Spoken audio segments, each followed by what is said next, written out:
ನಮಸ್ತೆ ವೀಕ್ಷಕರೇ, PR ಅಕಾಡೆಮಿಗೆ ಸ್ವಾಗತ. ನೀವೇನಾದರೂ ಸರ್ಕಾರಿ ಹುದ್ದೆಯನ್ನ ಹುಡುಕ್ತಾ ಇದ್ದೀರಾ ಅಂತ ಹೇಳಿದ್ರೆ ಹೊಸ ಅಧಿಸೂಚನೆಯನ್ನ ಪ್ರಕಟಿಸಿದ್ದಾರೆ.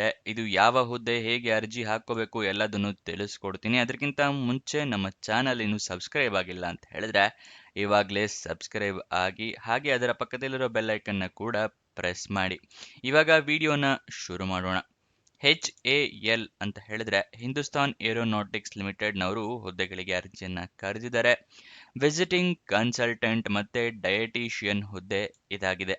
ಟೋಟಲ್ 2 ಹುದ್ದೆ ಖಾಲಿ ಇದೆ. ಉದ್ಯೋಗ ಸ್ಥಳ ಬೆಂಗಳೂರು, ಕರ್ನಾಟಕ. ಸ್ಯಾಲ್ರಿ ಅಂತ ಹೇಳಿದ್ರೆ ಪರ್ ವಿಸಿಟ್ಗೆ ಸ್ಯಾಲ್ರಿ ಇರುತ್ತೆ. ಅಂದ್ರೆ ನೀವು ಒಂದ್ಸಲ ವಾರದಲ್ಲಿ ಮಿನಿಮಮ್ 2 ವಿಸಿಟ್ ಇರುತ್ತೆ. 2 ಗಂಟೆಗಳ ಕಾಲ ಮ್ಯಾಕ್ಸಿಮಮ್ ವಿಸಿಟ್ ಇರುತ್ತೆ ಅಂತ ಹೇಳಿ ಅವರು ಮೆನ್ಷನ್ ಮಾಡಿದ್ದಾರೆ ನೋಟಿಫಿಕೇಶನ್ ಅಲ್ಲಿ. ಅದನ್ನು ತೋರಿಸ್ತಾ ನಿಮಗೆ ವಿವರಿಸ್ತೀನಿ, ಗೊತ್ತಾಯ್ತಲ್ವಾ? ಸೊ ಪರ್ ವಿಸಿಟ್ಗೆ 7,000 ರೂಪಾಯಿ ಇರುತ್ತೆ. ವಾರದಲ್ಲಿ ಮಿನಿಮಮ್ 2 ಅಂತ ಹೇಳಿದ್ರೆ ವಾರಕ್ಕೆ 14,000 ರೂಪಾಯಿ ತನಕ ಸ್ಯಾಲ್ರಿ ಇರುತ್ತೆ, ಗೊತ್ತಾಯ್ತಲ್ವಾ? ಇವಾಗ ಯಾವ್ಯಾವ ಹುದ್ದೆಗೆ ಅಂದ್ರೆ ಯಾವ್ಯಾವ ಹುದ್ದೆ ಎಷ್ಟೆಷ್ಟು ಖಾಲಿ ಇದೆ ಅಂತ ಹೇಳಿ ತಿಳಿಸ್ಕೊಡ್ತಾ ಇದ್ದೀನಿ. ವಿಸಿಟಿಂಗ್ ಕನ್ಸಲ್ಟೆಂಟ್ ಹುದ್ದೆ 1 ಖಾಲಿ ಇದೆ. ಡಯಟಿಷಿಯನ್ ಹುದ್ದೆ 1 ಖಾಲಿ ಇದೆ. ಟೋಟಲ್ 2 ಹುದ್ದೆಗಳು ಖಾಲಿ ಇರುತ್ತೆ. ನೆಕ್ಸ್ಟ್ ಇದರ ವಯೋಮಿತಿಯ ಡೀಟೇಲ್ಸ್ನ ತಿಳ್ಕೊಳ್ಳೋದಾದ್ರೆ, ವಿಸಿಟಿಂಗ್ ಕನ್ಸಲ್ಟೆಂಟ್ ಹುದ್ದೆಗೆ ಮ್ಯಾಕ್ಸಿಮಮ್ 65 ವರ್ಷದವರ ತನಕ ಅರ್ಜಿಯನ್ನ ಹಾಕೋಬಹುದು. ಡಯಟಿಷಿಯನ್ ಹುದ್ದೆಗೆ ಮ್ಯಾಕ್ಸಿಮಮ್ 40 ವರ್ಷದವರ ತನಕ ಅರ್ಜಿಯನ್ನ ಹಾಕೋಬಹುದು. ವಯೋಮಿತಿಯ ಸಡಿಲಿಕೆಯನ್ನ ಕೊಟ್ಟಿರೋದಿಲ್ಲ. ಕೆಲವೊಬ್ಬರಿಗೆ ಡೌಟ್ ಇರುತ್ತೆ, 65 ವರ್ಷದ ತನಕ ಇದೆಯಲ್ಲ, 60-62 ವರ್ಷಕ್ಕೆ ರಿಟೈರ್ಮೆಂಟ್ ಏಜ್ ಇರುತ್ತೆ ಅಂತ ಹೇಳಿ. ಆದರೆ ಕೆಲವೊಂದು ಸೀನಿಯರ್ ಅಡ್ವೈಸರು ಮತ್ತೆ ಆ ಥರ ಎಲ್ಲ ಹುದ್ದೆಗಳಿಗೆ ರಿಟೈರ್ಡ್ ಆದವ್ರನ್ನು ಕೂಡ ತಗೋತಾರೆ. ಅದಕ್ಕೋಸ್ಕರ 60-65 ವರ್ಷ ಅಲ್ಲಿ ತನಕನೂ ಕೂಡ ವಯೋಮಿತಿ ಇಟ್ಟಿರ್ತಾರೆ, ಗೊತ್ತಾಯ್ತಲ್ವಾ? ನೆಕ್ಸ್ಟು ಈಗ ಸ್ಯಾಲ್ರಿ ಹೇಳಿದ್ನಲ್ಲ ಮುಂಚೆನೇ ತಿಳಿಸಿದ ಹಾಗೆ, ವಿಸಿಟಿಂಗ್ ಕನ್ಸಲ್ಟೆಂಟ್ ಹುದ್ದೆಗೆ 7,000 ಪರ್ ವಿಸಿಟ್ ಇದೆ. ಆದರೆ ಡಯಟಿಷಿಯನ್ಗೆ ಎಷ್ಟು ಸ್ಯಾಲರಿ ಇರುತ್ತೆ ಅಂತ ಹೇಳಿ ಅವರು ಕೊಟ್ಟಿರೋದಿಲ್ಲ. ನಿಮ್ಮ ಇಂಟರ್ವ್ಯೂ ಮಾಡ್ತಾ ಅವರು ಡಿಸೈಡ್ ಮಾಡ್ತಾರೆ. ನಿಮ್ಮ ಕ್ವಾಲಿಫಿಕೇಷನ್, ನಿಮ್ಮ ಎಕ್ಸ್ಪೀರಿಯನ್ಸು ಎಲ್ಲ ನೋಡಿ ಅವರು ಡಿಸೈಡ್ ಮಾಡ್ತಾರೆ. ಅದನ್ನು ನೋಟಿಫಿಕೇಶನಲ್ಲಿ ನಿಮಗೆ ವಿವರಿಸ್ತೀನಿ. ಮತ್ತು ಇದಕ್ಕೆ ಅರ್ಜಿ ಶುಲ್ಕ ಅಂದರೆ ಅಪ್ಲಿಕೇಶನ್ ಫೀಸ್ ಏನೂ ಇರೋದಿಲ್ಲ. ಉಚಿತವಾಗಿ ನೀವು ಅರ್ಜಿಯನ್ನು ಹಾಕೋಬಹುದು. ಅರ್ಜಿಯನ್ನು ಹೇಗೆ ಹಾಕೊಳ್ಳೋದು ಅನ್ನೋದರ ವಿವರ ಕೂಡ ತಿಳಿಸ್ಕೊಡ್ತೀನಿ. ಅದಕ್ಕಿಂತ ಮುಂಚೆ ಇನ್ನೂ ಈ ವಿಡಿಯೋಗೆ ಲೈಕ್ ಮಾಡಿಲ್ಲ ಅಂತ ಹೇಳಿದ್ರೆ ಇವಾಗಲೇ ಲೈಕ್ ಮಾಡಿ, ಮತ್ತೆ ಏನಾದರೂ ಒಂದು ಕಮೆಂಟ್ ಮಾಡಿ. ನೀವು ಕಮೆಂಟ್ ಮಾಡಿದಾಗ ವಿಡಿಯೋಗೆ ಸ್ವಲ್ಪ ರೀಚ್ ಸಿಗುತ್ತೆ. ಮತ್ತೆ ನಿಮಗೇನಾದರೂ ಗೊತ್ತಿಲ್ಲ ಅಥವಾ ಹೊಸ ವೀಕ್ಷಕರು ಅಂದರೆ ತಿಳಿಸ್ಕೊಡ್ತಾ ಇದ್ದೀನಿ. ವೆಬ್ಸೈಟ್ನ ಶುರು ಮಾಡಿದ್ವಿ, prgovernmentjobs.com ಅಂತ ಹೇಳಿ. ಇದೇ ವೆಬ್ಸೈಟಿಂದ ನಿಮಗೆ ಪ್ರತಿದಿನ ಜಾಬ್ ಡೀಟೇಲ್ಸ್ನ ತಿಳಿಸ್ಕೊಡೋದು.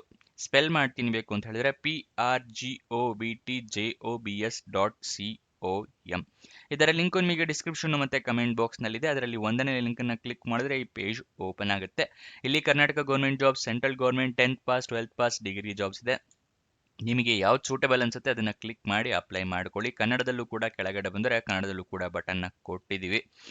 ಮತ್ತೆ ನಿಮಗೆ ಸ್ವಲ್ಪ ಸ್ಕ್ರೋಲ್ ಡೌನ್ ಮಾಡಿದ್ರೆ ಇಲ್ಲಿ ಲಿಸ್ಟ್ ಕೂಡ ಇದೆ. ಕರ್ನಾಟಕ ಗೌರ್ಮೆಂಟ್ ಜಾಬ್ಸ್ನ ಲಿಸ್ಟು, ಸೆಂಟ್ರಲ್ ಗೌರ್ಮೆಂಟ್ ಜಾಬ್ಸ್ನ ಲಿಸ್ಟು, 10th ಪಾಸ್ ಜಾಬ್ನ ಲಿಸ್ಟ್ಗಳು ಕೂಡ ಇದೆ. ಅಲ್ಲಿಂದ ಕೂಡ ಕ್ಲಿಕ್ ಮಾಡಬಹುದು ನೀವು. ನೆಕ್ಸ್ಟು ನೀವೇನಾದರೂ ಇಲ್ಲಿಂದ ಅದನ್ನು ಸದುಪಯೋಗ ಪಡಿಸ್ಕೊಳ್ಳಿ ಈ ವೆಬ್ಸೈಟ್ನ. ಮತ್ತೆ ನೀವು ನಮ್ಮ ವಾಟ್ಸಪ್ ಮತ್ತು ಟೆಲಿಗ್ರಾಮ್ ಚಾನಲ್ನ ಜಾಯಿನ್ ಆಗಿಲ್ಲ ಅಂತ ಹೇಳಿದ್ರೆ ಇವಾಗಲೇ ಜಾಯಿನ್ ಆಗಿ. ಈ ವೆಬ್ಸೈಟ್ನಲ್ಲೂ ಕೂಡ ಈ ರೀತಿ ಬಟನ್ಸ್ನ ಕೊಟ್ಟಿದ್ದೀವಿ. ಇಲ್ಲ ಅಂತ ಹೇಳಿದ್ರೆ ನಿಮಗೆ ಡಿಸ್ಕ್ರಿಪ್ಷನಲ್ಲೂ ಕೂಡ, ಈ ವಿಡಿಯೋ ಡಿಸ್ಕ್ರಿಪ್ಷನಲ್ಲೂ ಕೂಡ ಕೊಟ್ಟಿದ್ದೀವಿ. ನೀವು ಕ್ಲಿಕ್ ಮಾಡಿ ಜಾಯಿನ್ ಆದರೆ ಪ್ರತಿದಿನ ನಿಮಗೆ ಲಿಂಕ್ನ ಪ್ರೊವೈಡ್ ಮಾಡ್ತೀವಿ. ಯಾವ್ಯಾವ ಜಾಬ್ ಡೀಟೇಲ್ಸ್ ಕೊನೆಗೊಳ್ತಾ ಇದೆ ಅದರ ಲಿಂಕ್ ಅಂತ ಹೇಳಿ ಪ್ರೊವೈಡ್ ಮಾಡ್ತೀವಿ. ಮತ್ತು ಈ ವೆಬ್ಸೈಟ್ನಲ್ಲಿ ಜಾಬ್ ಡೀಟೇಲ್ಸ್ ಅಪ್ಲೋಡ್ ಆಗಿದ ತಕ್ಷಣ ಯಾವ್ಯಾವ ಜಾಬ್ ಡೀಟೇಲ್ಸ್ ಅಪ್ಲೋಡ್ ಆಗಿದೆ ಅಂತ ಕೂಡ ಲಿಂಕ್ನ ಪ್ರೊವೈಡ್ ಮಾಡ್ತೀವಿ. ವಾಟ್ಸಪ್ ಮತ್ತು ಟೆಲಿಗ್ರಾಮ್ನಲ್ಲಿ ಜಾಯಿನ್ ಆಗೋದು ಮರಿಬೇಡಿ. ಇವಾಗ ಜಾಬ್ ಡೀಟೇಲ್ಸ್ನ ಮುಂದುವರ್ಸೋಣ. ಹೇಗೆ ಅರ್ಜಿಯನ್ನು ಹಾಕೋಬೇಕು ಅಂತ ಹೇಳಿದ್ರೆ, ನೀವು ಆಫ್ಲೈನ್ ಮುಖಾಂತರ ಅರ್ಜಿಯನ್ನು ಹಾಕೋಬೇಕು. ಆಫ್ಲೈನ್ ಮುಖಾಂತರ ಅಂತ ಹೇಳಿದ್ರೆ ನಿಮಗೆ ಒಂದು ಅಪ್ಲಿಕೇಶನ್ ಫಾರ್ಮ್ ಸಿಗುತ್ತೆ, ಅದನ್ನು ಡೌನ್ಲೋಡ್ ಮಾಡ್ಕೋಬೇಕು. ಡೌನ್ಲೋಡ್ ಮಾಡಾದ್ಮೇಲೆ ಪ್ರಿಂಟ್ಔಟ್ ತೊಗೋಬೇಕು. ಅದರ ಜೊತೆಗೆ ಎಲ್ಲ ಡಾಕ್ಯುಮೆಂಟ್ಸ್ನ ಅಟ್ಯಾಚ್ ಮಾಡಿ ಒಂದು ಅಡ್ರೆಸ್ಸಿಗೆ ಕಳಿಸ್ಕೊಡ್ಬೇಕು ಪೋಸ್ಟ್ ಮುಖಾಂತರ. ಅಂದರೆ ರಿಜಿಸ್ಟರ್ ಪೋಸ್ಟ್, ಸ್ಪೀಡ್ ಪೋಸ್ಟ್ ಮುಖಾಂತರ ಕಳಿಸ್ಕೊಡ್ಬೇಕಾಗತ್ತೆ, ಗೊತ್ತಾಯ್ತಲ್ವಾ? ಇದು ಆಫ್ಲೈನ್ ಮುಖಾಂತರ ಅರ್ಜಿ ಹಾಕೋದು. ಅದಕ್ಕಿಂತ ಮುಂಚೆ ನೋಟಿಫಿಕೇಶನ್ನ ಸಂಪೂರ್ಣವಾಗಿ ಓದ್ಕೊಳ್ಳಿ. ಏನೇನು ಎಲಿಜಿಬಿಲಿಟಿ ಕ್ರೈಟೀರಿಯಾ ಇದೆ ಅಂತ ತಿಳ್ಕೊಂಡ ನಂತರ ಅರ್ಜಿಯನ್ನು ಹಾಕ್ಕೊಳ್ಳಿ. ಮತ್ತು ನಿಮ್ಮ ಅಪ್ಲಿಕೇಶನ್ನಲ್ಲಿ ಇಮೇಲ್ ID, ಮೊಬೈಲ್ ನಂಬರ್ನ ಕರೆಕ್ಟಾಗಿ ಮೆನ್ಷನ್ ಮಾಡಿ. ನಿಮಗೇನಾದರೂ ಜಾಬ್ ಸಿಕ್ಕರೆ ಇಮೇಲ್ ಅಥವಾ SMS ಮುಖಾಂತರ ಅವರು ಜಾಬ್ ಡೀಟೇಲ್ಸ್ ತಿಳಿಸ್ಕೊಡ್ತಾರೆ. ನೆಕ್ಸ್ಟ್ ಯಾವ್ಯಾವ ಡಾಕ್ಯುಮೆಂಟ್ ಇಟ್ಕೋಬೇಕು ಅಂತ ಹೇಳಿದ್ರೆ, ನಿಮ್ಮ ID ಪ್ರೂಫ್ ಅಂದರೆ ಆಧಾರ್ ಕಾರ್ಡ್, ವೋಟರ್ ID ಅಥವಾ ಪಾನ್ ಕಾರ್ಡ್. SSLC ಏಜ್ ಪ್ರೂಫಿಗೆ SSLC ಮಾರ್ಕ್ಸ್ ಕಾರ್ಡ್ ಅಥವಾ ಡೇಟ್ ಆಫ್ ಬರ್ತ್ ಸರ್ಟಿಫಿಕೇಟು. ಮತ್ತು ಎಜುಕೇಷನ್ ಕ್ವಾಲಿಫಿಕೇಷನ್ಗೆ ನಿಮ್ಮ ಮಾರ್ಕ್ಸ್ ಕಾರ್ಡು, ಸರ್ಟಿಫಿಕೇಟ್ಸು ಎಲ್ಲ ರೆಡಿ ಇಟ್ಕೊಂಡಿರಿ. ಮತ್ತು ನಿಮ್ಮ ಪಾಸ್ಪೋರ್ಟ್ ಸೈಜ್ ಫೋಟೋ ಇದಿಷ್ಟನ್ನ ರೆಡಿ ಇಟ್ಕೊಂಡಿರಿ. ಎಕ್ಸ್ಪೀರಿಯನ್ಸ್ ಇದ್ದರೆ ಎಕ್ಸ್ಪೀರಿಯನ್ಸ್ ಸರ್ಟಿಫಿಕೇಟ್. ಗೊತ್ತಾಯ್ತಲ್ಲ, ಇದಿಷ್ಟನ್ನು ಜೆರಾಕ್ಸ್ ಮಾಡಿ ಇಟ್ಕೊಂಡಿರಿ. ಅದಾದ ನಂತರ ಅಪ್ಲಿಕೇಶನಲ್ಲಿ ಡೀಟೇಲ್ಸ್ ಫಿಲ್ ಮಾಡಿದ ನಂತರ ಎಲ್ಲ ಡೀಟೇಲ್ಸ್ ಕರೆಕ್ಟ್ ಆಗಿದೆಯಾ ಅಂತ ಹೇಳಿ ಚೆಕ್ ಮಾಡ್ಕೊಳ್ಳಿ. ಚೆಕ್ ಮಾಡ್ಕೊಂಡ ನಂತರನೇ ಅಪ್ಲಿಕೇಶನ್ನ ಪೋಸ್ಟ್ ಮಾಡಿ. ಯಾವ ಅಡ್ರೆಸ್ಸಿಗೆ ಕಳಿಸ್ಕೊಡ್ಬೇಕು ಅಂತ ಹೇಳಿ ತಿಳಿಸ್ಕೊಡ್ತಾ ಇದ್ದೀನಿ. Deputy general manager HR, industrial health centre, Hindustan aeronautics limited, Bangalore complex, Suranjan Das road near old airport, Bengaluru 560017. ಈ ಅಡ್ರೆಸ್ಗೆ ನೀವು ಕಳಿಸ್ಕೊಡ್ಬೇಕಾಗತ್ತೆ. ಈ ಅಡ್ರೆಸ್ನ ಬೇಕು ಅಂತ ಹೇಳಿದ್ರೆ ಸ್ಕ್ರೀನ್ಶಾಟ್ ತಗೊಳ್ಳಿ. ಇದು ನೋಟಿಫಿಕೇಶನ್ ಅಲ್ಲೂ ಕೂಡ ಕೊಟ್ಟಿರ್ತಾರೆ, ಅಲ್ಲೂ ಕೂಡ ನಿಮಗೆ ತೋರಿಸ್ತೀನಿ. ಈಗ ಅಪ್ಲಿಕೇಶನ್ ಓಪನ್ ಆಗಿದ್ದ ದಿನಾಂಕಗಳನ್ನು ತಿಳ್ಕೊಳ್ಳೋದಾದ್ರೆ 15 ನವೆಂಬರಿಗೆ ಓಪನ್ ಆಗಿದೆ. ಕೊನೆಯ ದಿನಾಂಕ 1 ಡಿಸೆಂಬರಿಗೆ ಇರುತ್ತೆ. ಆದರೆ ವಿಸಿಟಿಂಗ್ ಕನ್ಸಲ್ಟೆಂಟ್ ಹುದ್ದೆಗೆ 29 ಕೊನೆಯ ದಿನಾಂಕ, ಡಯಟಿಷಿಯನ್ ಹುದ್ದೆಗೆ 1 ಡಿಸೆಂಬರ್ ಕೊನೆಯ ದಿನಾಂಕ. ಗೊತ್ತಾಯ್ತಲ್ವ, ಎರಡಕ್ಕೂ ಬೇರೆ ಬೇರೆ ಕೊನೆಯ ದಿನಾಂಕ ಇದೆ. ಇವಾಗ ನಿಮಗೆ ಅಪ್ಲಿಕೇಶನ್ ನೋಟಿಫಿಕೇಶನ್ ಡೌನ್ಲೋಡ್ ಮಾಡೋದು ತಿಳಿಸ್ಕೊಡ್ತಾ ಇದ್ದೀನಿ. ನಿಮಗೆ ಡಿಸ್ಕ್ರಿಪ್ಷನ್ ಮತ್ತು ಕಮೆಂಟ್ ಬಾಕ್ಸ್ನಲ್ಲಿ ಎರಡನೇ ಲಿಂಕನ್ನು ಕ್ಲಿಕ್ ಮಾಡಿದ್ರೆ ಈ HAL ಜಾಬ್ ಡೀಟೇಲ್ಸ್ ಓಪನ್ ಆಗುತ್ತೆ. ಇಲ್ಲಿ ಸ್ಕ್ರೋಲ್ ಡೌನ್ ಮಾಡಿ ಫುಲ್ ಕೆಳಗಡೆ ಬನ್ನಿ. 2 ನೋಟಿಫಿಕೇಶನ್ ಅಪ್ಲಿಕೇಶನ್ ಫಾರಮ್ ಇದೆ. ವಿಸಿಟಿಂಗ್ ಕನ್ಸಲ್ಟೆಂಟ್ ಹುದ್ದೆಗೆ ಬೇರೆ ನೋಟಿಫಿಕೇಶನ್ ಅಪ್ಲಿಕೇಶನ್ ಇದೆ, ಡಯಟಿಷಿಯನ್ ಹುದ್ದೆಗೆ ಬೇರೆ ನೋಟಿಫಿಕೇಶನ್ ಅಪ್ಲಿಕೇಶನ್ ಇದೆ. ಓಕೆನಾ. ಇವಾಗ ವಿಸಿಟಿಂಗ್ ಕನ್ಸಲ್ಟೆಂಟ್ ತೋರಿಸ್ತೀನಿ. ವಿಸಿಟಿಂಗ್ ಕನ್ಸಲ್ಟೆಂಟ್ ಪಕ್ಕದಲ್ಲಿ ಕ್ಲಿಕ್ ಹೇರ್ ಅಂತ ಇರುತ್ತಲ್ಲ, ಇದನ್ನು ಕ್ಲಿಕ್ ಮಾಡಿ ನಿಮಗೆ ಇಲ್ಲಿ ಜಾಬ್ ಡೀಟೇಲ್ಸ್ ಓಪನ್ ಆಗುತ್ತೆ. ಇಲ್ಲಿ ನೋಡಿ, ನಂಬರ್ ಆಫ್ ವಿಸಿಟ್ಸ್ ಕೊಟ್ಟಿದ್ದಾರೆ. Number of visits 2 visits in a week for minimum 2 hours per visit. Minimum 2 visit ಇರುತ್ತೆ. ಎಷ್ಟು ಗಂಟೆಗಳ ಕಾಲ ವಿಸಿಟ್ ಅಂತ ಹೇಳಿದ್ರೆ 2 ಗಂಟೆಗಳ ಕಾಲ ಇರುತ್ತೆ. Maximum remuneration payable to visiting consultant would be maximum 7,000 ರೂಪಾಯಿ ತನಕ ನಿಮಗೆ ಪರ್ ವಿಸಿಟಿಗೆ ಕೊಡ್ತಾರೆ. ಪ್ಲಸ್ ಕನ್ವೆಯನ್ಸ್ ಚಾರ್ಜಸ್ಸು ಕೊಡಬಹುದು, ಬಟ್ ನಿಮ್ಮ ಕ್ವಾಲಿಫಿಕೇಷನ್ ಎಕ್ಸ್ಪೀರಿಯನ್ಸ್ ಮೇಲೆ ಡಿಪೆಂಡ್ ಆಗುತ್ತೆ ಅಂತ ಹೇಳಿದ್ದಾರೆ ಅವರು. ಗೊತ್ತಾಯ್ತಲ್ವಾ, ಇಲ್ಲಿ ಕೊಟ್ಟಿದ್ದಾರೆ ನೋಡಿ.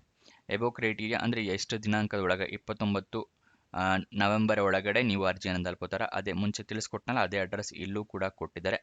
ಎನ್ವಲಪ್ನಲ್ಲಿ ಏನಂತ ಮೆನ್ಷನ್ ಮಾಡಿರಬೇಕು ಅಂತ ಹೇಳಿ ಕೊಟ್ಟಿದ್ದಾರೆ. Application for the post of visiting consultant ophthalmology ಅಂತ ಹೇಳಿ ಮೆನ್ಷನ್ ಮಾಡಬೇಕು. ರೆಸ್ಯೂಮೆ ಅಥವಾ ಅಪ್ಲಿಕೇಶನ್ ಥ್ರೂ ಇಮೇಲ್ ಕಳಿಸಿದ್ರೆ ಅವರು ಕನ್ಸಿಡರ್ ಮಾಡೋದಿಲ್ಲ ಅಂತ ಕೂಡ ಮೆನ್ಷನ್ ಮಾಡಿದ್ದಾರೆ. ಗೊತ್ತಾಯ್ತಲ್ವಾ, ಇದಿಷ್ಟನ್ನು ರೆಡಿ ಇಟ್ಕೊಳ್ಳಿ. ಇದನ್ನ ಸಂಪೂರ್ಣವಾಗಿ ಓದ್ಕೊಳ್ಳಿ. ನಿಮಗೇನಾದರೂ ಕ್ವಶನ್ಸ್ ಇದ್ದರೆ ಅವರು ನಂಬರ್ ಕೂಡ ಕೊಟ್ಟಿದ್ದಾರೆ ಇಲ್ಲಿ. ಈ ನಂಬರಿಗೆ ಕಾಲ್ ಮಾಡಿ ಕೂಡ ನೀವು ಕೇಳಬಹುದು. ಓಕೆನಾ. ಇಲ್ಲೂ ಮೇಲ್ಗಡೆನೂ ಡೀಟೇಲ್ಸ್ ಇದೆ. ಇದನ್ನೆಲ್ಲ ಸಂಪೂರ್ಣವಾಗಿ ಓದ್ಕೊಳ್ಳಿ. ಅದಾದ ನಂತರ 2ನೇ ಪೇಜಲ್ಲಿ ನಿಮಗೆ ಅಪ್ಲಿಕೇಶನ್ ಫಾರಮ್ ಇದೆ, ಅದನ್ನು ಫಿಲಪ್ ಮಾಡಿ ಕಳಿಸ್ಕೊಡ್ಬೇಕಾಗತ್ತೆ. ಗೊತ್ತಾಯ್ತಲ್ವಾ. ಇವಾಗ ಡಯಟಿಷಿಯನ್ ಹುದ್ದೆಯ ಅಪ್ಲಿಕೇಶನ್ ಫಾರಮ್ ನೋಟಿಫಿಕೇಶನ್ ತಿಳಿಸ್ಕೊಡ್ತಾ ಇದ್ದೀನಿ. ಡಯಟಿಷಿಯನ್ ಅದರ ಪಕ್ಕದಲ್ಲೇ ಕ್ಲಿಕ್ ಹೇರ್ ಅನ್ನೋದನ್ನು ಕ್ಲಿಕ್ ಮಾಡಿ. ನಿಮಗೆ ಇಲ್ಲೂ ಕೂಡ ಕೊಟ್ಟಿದ್ದಾರೆ 3 ವಿಸಿಟ್ಸ್ ಇರುತ್ತಿದ್ದು. 3 visits in a week for minimum 3 to 4 hours. Minimum 3ರಿಂದ 4 ಗಂಟೆ ವಿಸಿಟ್ ಇರುತ್ತೆ. ಅಥವಾ as per the requirement, need basis ಮೇಲೆ ಎಷ್ಟು ವಿಸಿಟ್ರು ಅಂತೇಳಿ ಅವರು ಕರ್ಕೊಂತಾರೆ ನಿಮ್ಮನ್ನು. ಗೊತ್ತಾಯ್ತಲ್ವಾ. ಇಲ್ಲಿ ಕೊಟ್ಟಿದ್ದಾರೆ ನೋಡಿ, candidates are required to indicate the expected remuneration per visit. ನಿಮಗೆ ಎಷ್ಟು ಎಕ್ಸ್ಪೆಕ್ಟ್ ಮಾಡ್ತೀರಾ ವಿಸಿಟ್ಗೆ ಅಂತ ಹೇಳಿ ಕೇಳಿದ್ದಾರೆ. At the time of applying however selected candidates will be offered consolidated package including conveyance. ಅಂದರೆ ನಿಮಗೆ ಸೆಲೆಕ್ಟ್ ಆದ ನಂತರ ಅವರು ನಿಮಗೆ ಆಫರ್ ಮಾಡ್ತಾರೆ. ಒಂದು ಟೋಟಲ್ ಪ್ಯಾಕೇಜ್ನ ಅನೌನ್ಸ್ ಮಾಡ್ತಾರೆ. ಅದು ನಿಮ್ಮ ಡಿಪೆಂಡ್ ಆನ್ ನಿಮ್ಮ ಕ್ವಾಲಿಫಿಕೇಷನ್ ಮತ್ತು ಎಕ್ಸ್ಪೀರಿಯನ್ಸ್ನ ಮೇಲೆ ಡಿಪೆಂಡ್ ಆಗಿರುತ್ತೆ. ಓಕೆನಾ. ಇಲ್ಲಿ ಕೊಟ್ಟಿದ್ದಾರೆ 1 ಡಿಸೆಂಬರಿಗೆ ಕೊನೆಯ ದಿನಾಂಕ ಇರುತ್ತೆ. ನೀವು ಪೋಸ್ಟ್ ಮುಖಾಂತರನೇ ಕಳಿಸ್ಕೊಡ್ಬೇಕಾಗತ್ತೆ. ಮತ್ತು ಅದೇ ಯಾವ ಅಡ್ರೆಸ್ಸು ಅಂತ ಹೇಳಿ ಕಳಿಸಿದ್ದಾರೆ. ಎನ್ವಲಪ್ಪಲ್ಲಿ ಮೆನ್ಷನ್ ಮಾಡಿರಬೇಕು application for the post of dietitian ಅಂತ ಹೇಳಿ. ಅದನ್ನು ನೆನ್ಪಿಟ್ಕೊಳ್ಳಿ. ಗೊತ್ತಾಯ್ತಲ್ವ. ಇದಕ್ಕೂ ಅಷ್ಟೇ ಇಮೇಲ್ ಮುಖಾಂತರ ಕಳಿಸಿದ್ರೆ ಅದನ್ನು ಕನ್ಸಿಡರ್ ಮಾಡೋದಿಲ್ಲ. ಅದನ್ನು ಕೂಡ ನೆನ್ಪಿಟ್ಕೊಳ್ಳಿ. ಅದರ ಸೆಕೆಂಡ್ ಪೇಜ್ನಲ್ಲಿ ನಿಮಗೆ ಅಪ್ಲಿಕೇಶನ್ ಫಾರಮ್ ಇದೆ. ಇಲ್ಲಿನ ಸಂಪೂರ್ಣವಾಗಿ ಫಿಲಪ್ ಮಾಡಿ ನಿಮ್ಮ ಸಿಗ್ನೇಚರು, ಡೇಟು, ಪ್ಲೇಸು ಹಾಕಿ ಕಳಿಸ್ಬೇಕಾಗತ್ತೆ ಪೋಸ್ಟ್ ಮುಖಾಂತರ. ಗೊತ್ತಾಯ್ತಲ್ವಾ. ಇವಾಗ ನೆಕ್ಸ್ಟ್ ಎಜುಕೇಷನ್ ಕ್ವಾಲಿಫಿಕೇಷನ್ ವಿವರ ತಿಳ್ಕೊಳ್ಳೋಣ. ವಿಸಿಟಿಂಗ್ ಕನ್ಸಲ್ಟೆಂಟ್ ಹುದ್ದೆಗೆ MBBS, MS, DNB, DOMS ಆಗಿರಬೇಕಾಗುತ್ತೆ. ಡಯಟಿಷಿಯನ್ ಹುದ್ದೆಗೆ 10th ಇಲ್ಲಿ ಕೊಟ್ಟಿಯ ನೋಡಿ. ಡಯಟಿಷಿಯನ್ ಹುದ್ದೆಗೆ ಇಲ್ಲಿ ತೋರಿಸ್ತೀನಿ ನೋಟಿಫಿಕೇಷನಲ್ಲಿ. SSLC, PUC with diploma in dietician ಅಥವಾ ನ್ಯೂಟ್ರಿಷನ್ ಕೋರ್ಸು ಅಥವಾ ಡಿಗ್ರಿ ಇನ್ ಡಯಟಿಷಿಯನ್ ಆಗಿರಬೇಕು. Nutrition course or PG degree in dietician ಅಥವಾ ನ್ಯೂಟ್ರಿಷನ್ ಕೋರ್ಸ್ ಈ ಥರ ಮೆನ್ಷನ್ ಮಾಡಿದ್ದಾರೆ.